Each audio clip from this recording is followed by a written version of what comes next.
tem uma versão em castelhano. Foi feita uma versão em castelhano, no nosso castelhano. Não é no castelhano nem do chileno, nem do mexicano. Nem da Espanha. É o nosso, é o único. Nosso. E ali mostra como o carvão funciona. Se você pegar o carvão e passar aqui, está limpo. Você vê que isso aqui ficou o pó de carvão. Isso aqui é chamado de negro de fumo. Negro de humo. Esse negro de fumo tem partículas minúsculas. São bolinhas porosas, que absorvem qualquer coisa. Elas são ocas. É uma bolinha de tênis minúscula, oca, cheia de buraquinhos do lado de fora. E isso serve de casa, de residência, de lar para os micróbios. Ao ser negra, ela acumula mais radiação, gera calor. Gerando calor, ela propicia mais desenvolvimento e reprodução dos micróbios. Então isso tem um efeito vital de vida para os micróbios se reproduzirem, correto? Então nós temos essa situação importante no solo. A capacidade de, se vocês medem o diâmetro dessa pequena esfera de pozinho de carvão, é de micras. 0,0 alguma micra. Essas micras dão a ela uma capacidade fantástica.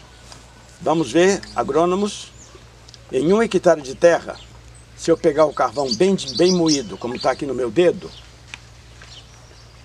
eu precisaria somente 300 miligramas para espalhar, 300 miligramas para espalhar em 1 hectare. 0,3 gramas para espalhar no 1 hectare. 1 hectare é 100 por 100, 100 metros por 100 metros. Então você já tem uma noção. Essa é a área de superfície dele. O tamanho da superfície dele. Então a capacidade de retenção disso aqui faz a capacidade de troca catiônica do solo aumentar em 200 a 300%. Estão entendendo? Não. Sim. Se não entender, a gente vai explica.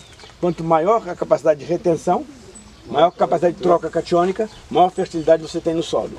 Quem ganha? O micróbio. Quem ganha? Nós. Entende? Então, Makoto Ogawa faz esses trabalhos e começa a publicar isso em 1998. Correto? Makoto Ogawa.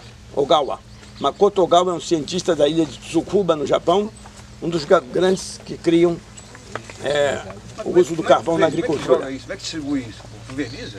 Não, em física você pode pulverizar qualquer quantidade. Ah, sim. Entende? Você calcula pela superfície, você calcula a superfície dele, coloca qual é a superfície de uma gotinha. Vocês vão ver, por exemplo, se eu pegar um pouquinho desse carvão, 3, 4 gramas desse carvão, colocar num copo de vinho tinto, mas tinto daqueles vinho tinto feio, escuros, eu ponho, bato ele e filtro. Todo o pigmento do vinho fica retido no carvão. E aí sai água branca, com um pouquinho de álcool, você toma, não é a mesma coisa de tomar um vinho, né? Não é? Porque ele retém, e isso aumenta a capacidade de troca catiônica. Então, troca catiônica. Isso aqui funciona como se fosse uma resina de intercâmbio que se usa em laboratório. Correto? Bom, quando começo a fazer essas experiências, nós começamos também a copiar isso, ler, estudar isso para ver onde é que vai chegar isso. Surge a palavra biochar. Aí nós entramos numa contradição. Você vai produzir carvão com fogo. Esse carvão foi produzido com fogo. Mas esse carvão, antes de ser carvão, ele era lenha. E antes de ser lenha, ele era árvore. Então você tem que fixar o carbono na atmosfera, fazer lenha para transformar ele em carvão, para então colocar ele no solo para prender os gases do efeito estufa. Viram a equação? É um ciclo redondo. Entenderam? É um ciclo redondo. Então, os bancos europeus, alemães, vão propor que se faça carvão para reter os gases do efeito da indústria que eles produzem. E aí nós estamos nessa realidade. Quando você põe o carvão no solo, o que acontece com a produção? Makoto Ogawa diz que a produção, e prova, que a produção aumenta só 150%. Não é muito, hein? Não é 150%, não é nada. Imagina você ganhando 2 salários e meio. Então, o dobro e mais metade. pensa, né? Não é nada, não vamos exagerados, né? Então, isso passa a ser uma coisa absurda, uma coisa doida. Todo mundo de olho no carvão. Só que o que vai chegar para nós é a fascinação e a estupefação. Ah, aumenta 150, que maravilha. Onde é que eu compro? Dá-me 12.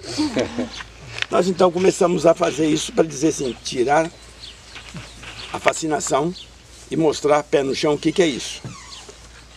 Então nós vamos fazer carvão, vamos moer carvão e vamos plantar as plantas. Mas nós tínhamos que ter uma leitura disso, não teria que ter uma leitura? Uma análise. A análise que quem deveria fazer não somos nós, com o nosso plantio, nosso cultivo.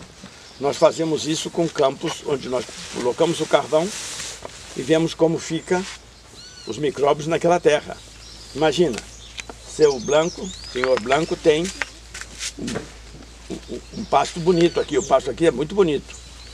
Entende? Se ele colocar carvão nesse pasto, vai ser mais difícil ainda erradicar esse pasto, porque esse pasto vai ficar mais bonito.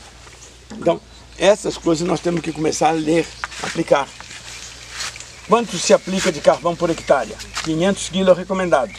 Nós fizemos lá no Rio Grande do Sul, numa escola agrícola. É exagerado, né? 500 é tão pouquinho, né? 500 quilos por hectare. A gente fez só 100 metros quadrados e aplicou 3 toneladas por hectare. E aí a terra ficou preta. Não preta pelo carvão, preta porque os micróbios em 3 anos fizeram ficar preta. E o doutor em agronomia lá, um camarada que é geólogo, agarrou uma faca e quando ele foi pôr a faca assim, a faca entrou sozinha, assim, de tão fofo que estava. E aí lá começou a aparecer nesse campo algumas plantas diferentes que ele não conhecia e não tinha plantado.